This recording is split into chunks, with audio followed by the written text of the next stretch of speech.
प्राप्त किए हुए भारत की राजनीति की सबसे नई नवेली, अजब अलबेली और अब एक पहेली बनती हुई पार्टी की राजकीय करामात सबके सामने है। यह वो पार्टी है जो यह दावा करती थी कि उसने सत्ता में आने का रास्ता सबसे जल्दी तय किया। अपनी स्थापना के चंद महीनों में या चंद हफ्तों में ही उन्हें राज करने का मौका मिल गया। परंतु एक कहावत होती है कि राज योग जब आता है तो अक्सर उसके साथ राज रोग आता है।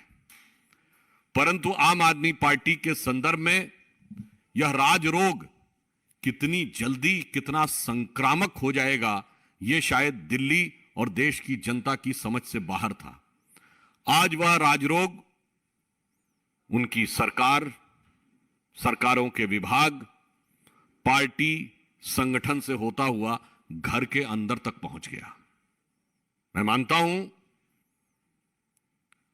कि नई राजनीति के स्वघोषित अग्रदूत केजरीवाल जी, जो आज भारत की राजनीति के सबसे बड़े सवाल हैं, वो एक मामले में बधाई के पात्र हैं कि इतने कम कालखंड में उन्होंने वो स्तर प्राप्त कर लिया कि कभी हम लोग भिन्न भिन्न भ्रष्टाचार के आरोप की पार्टियों के नेताओं के बड़े बड़े घरों के बारे में सुनते थे, उत्तर से लेकर दक्षिण तक, और जिन नेताओं के बारे में वो कस्में खाते थे राजनीति में आने से पहले, आज ऐसा लगता है कि अब वो रफ्ता रफ्ता वो मेरी हस्ती का साया हो गए।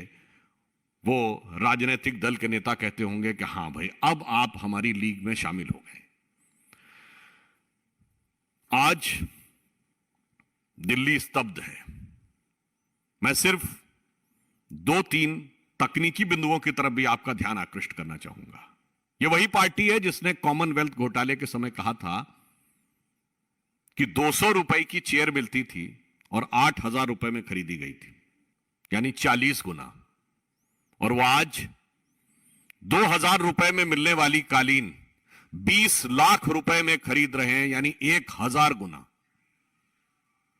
दूसरा एक टेक्निकल पॉइंट यह है कि दिल्ली सरकार का एक जनरल फाइनेंशियल रूल 2019 है, जो ये सीमा निर्धारित करता है कि 10 करोड़ रुपए से अथवा 10 करोड़ या इससे ऊपर का कोई भी एक्सपेंडिचर होगा तो वो एलजी के पास जाएगा। 10 करोड़ तक के एक्सपेंडिचर है, 10 करोड़ से नीचे तक के एक्सपेंडिचर की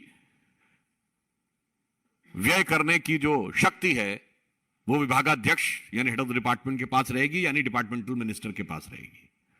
अब आप देखिए, इस बंगला बने न्यारा के भिन्न भिन्न चरणों में 9-9 करोड़ से ऊपर के कई एक्सपेंडिचर्स हुए हैं जो अलग अलग हेड में किए गए हैं।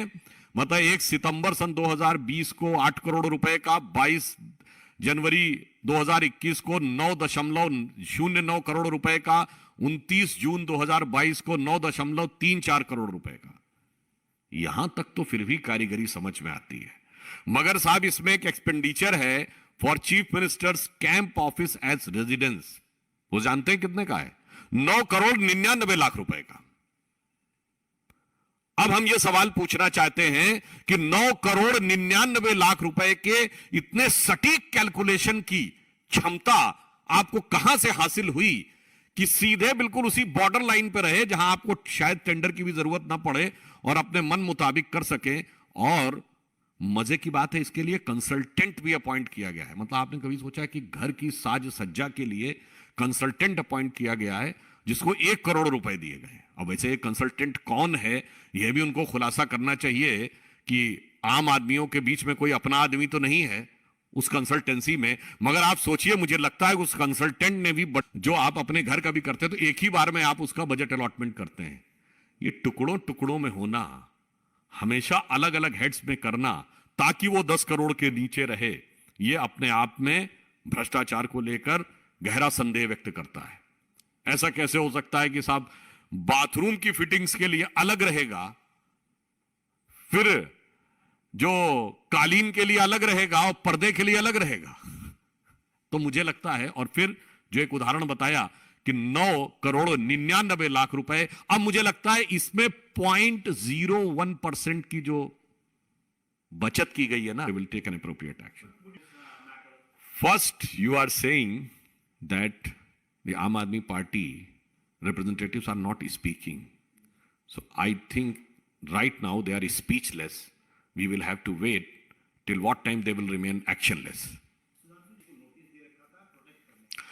If anything of this sort is available in the media, what we know, this shows the expansionist design of the Aam Aadmi Party government is not limited to their chief minister, it's also pervading to the other areas.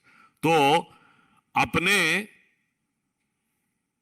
बंगला बने न्यारा की विस्तारवादी नीति, ऐसा लगता है कि सरकार के दूसरे बंगलों पे भी है, मगर मुझे लगता है दिल्ली की जनता दुखी है, व्यथित है, और फिर भी वो बड़े गौर से देख के कह रही है, नजर लागी राजा तोरे बंगले पे, है कि वो ऐसे व्यक्ति को स्टार कैंपेनर बना के भेजते हैं और अपने माइनॉरिटी सेल का भी प्रमुख उसी को बनाते हैं, जिसने एक से एक बड़े बाहुबलियों, ये इमरान प्रतापगढ़ी जी की बात कर रहा हूं, जिन्होंने अतीक अहमद के शान में शेर पढ़ा, मुख्तार अंसारी के शान में शेर पढ़ा, शहाबुद्दीन के शान में शेर पढ़ा, औरंगजेब की कब्र पे जाकर फातिया पढ़ा और उसे रहमतुल्लाह अल सलेह कहा. ऐसे जहर बुझे लोगों को ले जाके आप कहते हैं कि हम माहौल बिगाड़ रहे हैं. याद करिए इमरान प्रतापगढ़ी ने क्या बोला था अतीक अहमद के लिए, कि शायद कभी किसी का ऐसा कद नहीं होगा, कई सदियों तक